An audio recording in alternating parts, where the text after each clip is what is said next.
കഴിഞ്ഞ കുറച്ച് ദിവസമായി ഇൻഡിഗോ സർവീസ് വലിയ രീതിയിൽ പ്രതിസന്ധിയിലാണ്. പല സർവീസുകളും പല സർവീസ് എന്ന് പറയുന്നത് ആയിരക്കണക്കിന് സർവീസുകളാണ് റദ്ദാക്കപ്പെടുന്നത്. പലതും മണിക്കൂറുകൾ വൈകിയാണ് പുറപ്പെടുന്നത്. യാത്രക്കാരുണ്ട്, വിമാനമുണ്ട്, പക്ഷേ ഓടിക്കാൻ പൈലറ്റുമാരില്ല, ജീവനക്കാരില്ല എന്നുള്ളതാണ് ഇൻഡിഗോ നേരിടുന്ന പ്രതിസന്ധി. കരിപ്പൂരിൽ നിന്ന് ഇന്ന് രാവിലെ 10 മണിക്ക് പുറപ്പെടേണ്ട ഹൈദരാബാദ് ഇൻഡിഗോ വിമാനം ഇപ്പോൾ റദ്ദാക്കിയിരിക്കുകയാണ്. കരിപ്പൂരിൽ നിന്നുള്ള ദുബായ്, ദമാം, ജിദ്ദ വിമാനങ്ങൾ വൈകുമെന്നും ഇൻഡിഗോ അധികൃതർ അറിയിച്ചിരിക്കുകയാണ്.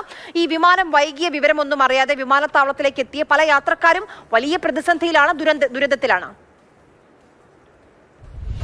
കരിപ്പൂർ അന്താരാഷ്ട്ര വിമാനത്താവളത്തിൽ നിന്ന് ഇന്ന് രാവിലെ തന്നെ പുറപ്പെടേണ്ടിയിരുന്ന ഹൈദരാബാദ് വിമാനം റദ്ദാക്കി എന്നുള്ളതാണ് ആദ്യം അറിയിച്ചിരുന്നത്. പിന്നാലെ ദമാം, ഷാർജ, ജിദ്ദ വിമാനങ്ങൾ വൈകുന്നതായാണ് അറിയിപ്പ് ലഭിച്ചത്. പലർക്കും രാവിലെ 9 മണിക്ക് പുറപ്പെടേണ്ടിയിരുന്ന ദമാം വിമാനമാണ്. പലർക്കും അറിയിപ്പ് ലഭിച്ചില്ലെന്നില്ല എന്നുള്ള പരാതി കൂടി ഉയരുന്നുണ്ട്. നമ്മൾ രാവിലെ 6 മണിക്ക് ഇവിടെ എത്തിയിരുന്നു.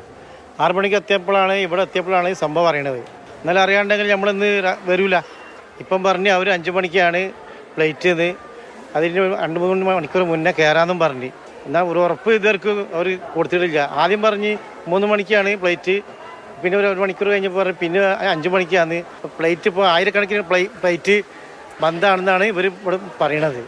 അങ്ങനെ 3 വിമാനങ്ങളാണ് ഇപ്പോൾ അനിശ്ചിതമായി വൈകുന്നത്. 5 മണിക്ക് പുറപ്പെടുമെന്ന് അറിയിച്ചിട്ടുണ്ടെങ്കിൽ പോലും അതിലൊരു ഉറപ്പില്ല എന്നുള്ളത് തന്നെയാണ് ഇത്തരത്തിൽ യാത്രക്കാരെ ആശങ്കയിലാക്കുന്നത്. നേരത്തെ ഇന്നലെ ഇത്തരത്തിലൊരു തർക്കവുമായി ബന്ധപ്പെട്ടൊക്കെ യാത്രക്കാർക്ക് റീഫണ്ട് അനുവദിച്ചു. പക്ഷേ ആ റീഫണ്ട് അനുവദിച്ചാൽ പോലും അത് മറ്റ് വിമാന കമ്പനികളെ ആശ്രയിക്കുമ്പോൾ അത് ഇരട്ടിയിലധികം തുകയാണ് ഇതേ ടിക്കറ്റിന് വരുന്നത്. അപ്പോൾ അങ്ങനെയുള്ള പല പ്രതിസന്ധികളുണ്ട്. അത് തന്നെയാണ് പല അടിയന്തര ആവശ്യങ്ങൾക്കായി പോകേണ്ടവരൊക്കെ ഉണ്ട്.